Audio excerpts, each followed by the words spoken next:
Um assunto muito longo, um assunto muito amplo. Muitas coisas poderiam ser ditas sobre a coisa. Mas eu queria começar também chocando um pouco. E meu ponto é simples. Casamento gay não existe. Absolutamente não existe. E não importa o que o governo tente fazer para dizer que existe. Ele não tem autonomia para gerenciar, para decidir o que casamento é ou não é. Porque, antes de tudo, o matrimônio ele é uma estrutura que vem da ordem da criação. Ele vem da ordem natural das coisas. O governo, o Estado, ele não inventou o casamento. Ele não definiu o casamento. Ele só reconheceu o casamento. Porque a família ela é anterior ao Estado, ela é anterior ao governo. Antes de existir governo, existia família. O que acontece é que há uma tentativa de dar um passo para trás, de agigantar o Estado e de fazer o Estado poder definir aquilo que, na verdade, é anterior a ele. O Estado existe porque existe família, e não existe família porque existe Estado. O casamento gay, ele não existe. Matrimônio vem de mater, vem da ideia de ser mãe. Casamento vem de acasalamento. Traz a ideia de união reprodutiva, esse aspecto conjugal do casamento. O casamento, ele é significante, ele tem como significado a ideia de reprodução. Então, o centro do casamento é a potencialidade reprodutiva. Você pode contra-argumentar, como os homossexuais muitas vezes tentam, dizer que, mas e as mulheres estéreis e tudo mais, casais que não querem ter filhos? Ainda que alguns casais optem por não terem filhos, ou por algum defeito da natureza não consigam ter filhos, a estrutura do casamento, ainda, via de regra, é a potencialidade reprodutiva. Quando você olha para uma cadeira que está quebrada, você ainda percebe quais são as funções daquela cadeira, ainda que ela não esteja cumprindo aquelas funções naquele momento. Ainda que um casal não queira ter filhos ou não tenha filhos, a potencialidade reprodutora ainda é o que é central ali. Então, isso se mantém em vários casos. Sodomia, o relacionamento homossexual, ele é algo do interesse privado do indivíduo. Um indivíduo, ele quer ter um relacionamento homossexual, ele tem. O casamento, por outro lado, ele é uma instituição que ele tem um interesse público. Se você parar para pensar na Grécia Antiga, por exemplo, não existiu povo mais homossexual, vou chamar assim, do que, se você ler a literatura da Grécia Antiga, é um negócio louco. Né? O pedagogo, por exemplo. O pedagogo era o cara que ia levar teu filho para a escola para protegê-lo de molestadores. Naquela época. Era um negócio meio louco. Existia uma homossexualidade muito comum ali. Mulheres eram feitas para reproduzir. O sexo que era louvado era o sexo do homem com o homem. E eles defendiam veementemente um casamento heterossexual. Porque eles entendiam que, por mais que o relacionamento homossexual fosse da esfera privada, era bom para a sociedade que os casamentos, essa instituição do casamento, permanecesse sendo aquilo que é. Porque isso é do interesse público, a geração de filhos, os filhos serem bem cuidados para a sociedade. Os homossexuais, infelizmente, eles começaram a gritar pedindo uma coisa. Eles queriam os mesmos direitos dos heterossexuais. Queriam o mesmo direito. Qual era o direito? De casar. Mas o homossexual tem o direito de casar, sempre teve o direito de casar. Assim como o heterossexual tinha o direito de casar. Um homem heterossexual poderia casar com mulher e não poderia casar com homem. Da mesma forma que um homem homossexual poderia casar com mulher e não poderia casar com homem. Os direitos, tecnicamente, eram os mesmos, para todo mundo. O homossexual ele começou a clamar por uma modificação dos direitos. E começaram a se colocar como os novos negros. Você já ouviu essa linguagem, né? Que é o que esses direitistas, fundamentalistas, fascistas, homofóbicos do inferno estão fazendo em proibir o casamento gay. É a mesma coisa que fazem com a escravidão.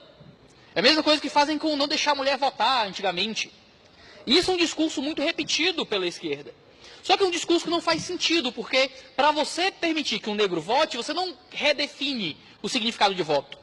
Perdão, que uma mulher vote, você não redefine o significado de voto. Para você tirar um negro da escravidão, você não redefine o significado de liberdade. Para você permitir que um homossexual case com outro homem, no caso de um homem, ou com outra mulher, no caso de uma mulher, você precisa redefinir a estrutura, a terminologia, o significado de casamento. Eles começaram então a pedir por direitos civis, de herança e de coisas desse tipo, mas mesmo com a união afetiva, com o direito de poder criar um contrato de herança, estando à disposição, eles ainda buscavam esse ideal de casamento. Mas como é que você faz isso? Porque antes eles diziam que o casamento gay era proibido. Mas se você parar para prestar atenção, o casamento gay nunca foi proibido. O ponto é que família sempre foi percebida como um ato heterossexual. Ele não foi definido pelo Estado, foi construído pelo Estado. Ele foi percebido, porque o governo ele é posterior à família. A família é a instituição central e anterior de tudo. Tanto percebendo isso pela ordem da criação, por uma percepção natural das coisas, quanto pela revelação da palavra de Deus. A família foi criada por Deus já do processo criacional de tudo. A família não foi inventada posteriormente. Havia família quando não havia Estado. Então o Estado ele não tem como redefinir aquilo que é anterior a ele. Por que o Estado não pode definir o que é o indivíduo? Por que o Estado não pode definir o que é uma pessoa? Se o Estado quiser dizer que negro não é mais pessoa, ele pode? Claro que não. Porque a pessoa, o indivíduo, é anterior ao Estado. Por que o Estado, então, pode hoje definir família? Se a família é anterior ao Estado. E o Estado tenta agigantar para si coisas que não lhe pertencem. E o Estado, então, ele redefine o significado de família.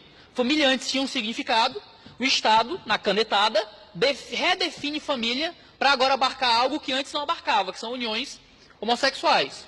No direito tem um adágio que se diz que quem pode o mais, pode o menos. Se o Estado, agora a gente entregou na mão dele o direito de redefinir o significado de uma união familiar, o que é que o Estado não pode fazer com a família agora? O que é que o Estado não pode mais proibir? No Oriente, a gente tem casos que o Estado proíbe famílias de ter determinado número de filhos. Quem pode o mais, pode o menos. Quem pode redefinir o significado de família, por que é que ele não pode proibir você de punir seu filho com a palmada, com a famigerada lei da palmada? A famigerada lei Menino Bernardo, que proíbe pais de dar palmadinhas nos filhos quando eles cometem infrações familiares ali. 2 minutos, já. A gente reclama que o Estado se mete na família, mas a gente dá para o Estado o direito de redefinir todo o significado de família. E acaba que a gente tem uma série de problemas. Por exemplo, o pátrio poder, que agora se chama de poder familiar, é a ideia que antes era percebido da própria natureza de família, de que um pai ele tinha direitos sobre o filho responsabilidades com o pai e tudo mais. E isso era um direito que era percebido a partir da estrutura familiar. Agora, no entanto, uma vez que o casamento não é mais definido como uma unidade potencialmente reprodutora, para passar a ser nada mais que uma unidade consensual afetiva, o pátrio poder, o poder familiar, ele não é mais algo que provém da própria estrutura do casamento, mas ele é uma concessão estatal. Agora, a responsabilidade de pai para filho e os direitos de pai para filho e vice-versa não são mais algo que fazem parte da estrutura da família. Agora, é algo que o Estado lhe dá. E se ele dá, ele tira. Quem paga o flautista escolhe a música, não é? Então, acaba que a gente está agigantando o Estado. O casamento gay é um processo de agigantamento do poder civil. E acaba que isso gera uma diluição do casamento. O casamento, ele é heterossexual por causa de 3 pilares que o compõem. O casamento ele é baseado em espécie humana, aqui no caso, porque dentro da espécie humana tem 2 gêneros, homem e mulher, então a gente tem número, então espécie, gênero e número. O casamento é heterossexual por isso, e é monogâmico por isso também, é um homem com uma mulher. Se você quebra a barreira do gênero, e o casamento, que antes era heterossexual, passa a poder ser homossexual, o que é que mantém a barreira do número? Nada. Mera imposição estatal também. E agora, como o nosso querido... essa é a pergunta que tem que ser feita também. Se a barreira do número cai, que ele é completamente dependente da barreira do gênero, poliamor, como é dito, é algo que as pessoas já estão pedindo. Nos Estados Unidos, bastou aprovarem o casamento homossexual, que já começaram passeatas, já começou notícia, já começou gente batalhando pelo casamento de 3, 4, 5 pessoas. E se cai a barreira do gênero e cai a barreira do número, que são consequências lógicas da barreira da espécie, por que a barreira da espécie continua? Então a gente tem na Alemanha, por exemplo, marchas pró-zoofilia. Na Alemanha a gente tem o Zeta. Eu não trouxe o nome alemão, porque o bom de alemão é o Felipe, não sou eu. É os zoófilos engajados por tolerância e esclarecimento. É um grupo na Alemanha pedindo casamento zoófilo, com os mesmos argumentos que eram usados pelo pessoal que pedia casamento igualitário. Se a gente aceita casamento zoófilo, que é um ser que não tem direito civil, que é um animal, o que é que impede o casamento pedófilo ser o próximo passo? Para encerrar, eu quero concluir. Se cabe tudo no casamento, o casamento não significa mais nada. Se cabe tudo dentro dessa instituição e ela é esticada ao ponto de enquadrar qualquer relacionamento humano, então o que é que o casamento ainda significa? Chesterton dizia que quando a gente está na beira do abismo, o único jeito de avançar é retroceder. Então espero que a gente possa repensar essas decisões aí. Eu confesso que tem dias que, olhando como o Brasil está, eu vou dormir de um modo bem kafkiano, sabe? Existe um registro de uma conversa com Franz Kafka, em que um amigo perguntou para ele: você acha que existe esperança, Kafka? E Kafka, um grande pessimista, respondeu: esperanças há muitas, mas não para nós. Às vezes tem dias que eu vou dormir pensando que, cara, será que essa batalha cultural, essa luta, falarmos sobre o assunto? Será que isso vai dar algum resultado algum dia? Mas então eu tento dormir de modo mais paulino às vezes. Paulo escreveu em Romanos 8, versículo 24, porque na esperança fomos salvos. Ora, esperança que se vê não é esperança, pois o que alguém vê, como espera, mas se esperamos o que não vemos, com paciência o aguardamos. E claro que eu estou tirando o texto de Paulo do contexto, ele está falando da esperança futura, de céus, mas eu acho que a gente pode ter esperança. Eu acho que mesmo se você tiver uma escatologia pessimista, de que tudo vai piorar apesar da gente. Vai piorar apesar do nosso esforço. E se o mundo vai piorar, que nosso país nade contra a maré.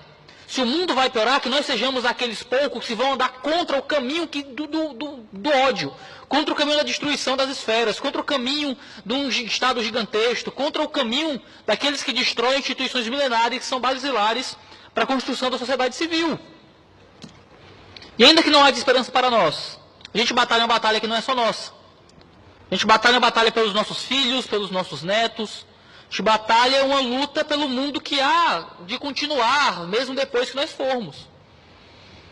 Quantas revoluções, quantas mudanças de mentalidade, quantos países não foram transformados por causa de poucos, que eram tidos como loucos por um tempo, mas se transformaram todo o paradigma intelectual da sua sociedade. Minha oração é que a igreja possa ser esse tipo de maluco que crê contra a esperança. Que às vezes dorme triste, achando que não vai dar em nada, tudo só vai piorar e a gente só vai ser preso. A gente falou coisas aqui que eu olhei pro Felipe, cutuquei, cara, eu tenho certeza que a gente vai ser preso em sair daqui. Mas que a gente possa crer contra a esperança. Eu não sei para onde o Brasil vai, não sou vidente, minha pedra não é ametista, minha cor não é amarelo, eu não sou bom de prever o futuro. A gente pode ter algumas impressões, a gente pode ter alguns chutes, mas o que eu posso prever, o que eu posso controlar, digamos assim, é o modo como eu vou reagir. E o que você pode controlar é o modo como você vai reagir, por mais que a esquerda tente convencê-lo de que nem isso você tem controle, de que na verdade todas as circunstâncias moldam seus atos. Mas a gente pode controlar como a gente vai agir. Eu espero que a gente haja com fé. Podem levar a nossa liberdade, podem destruir as nossas instituições, mas nunca vão calar a nossa voz. Que a gente continue tocando a trombeta em Sião.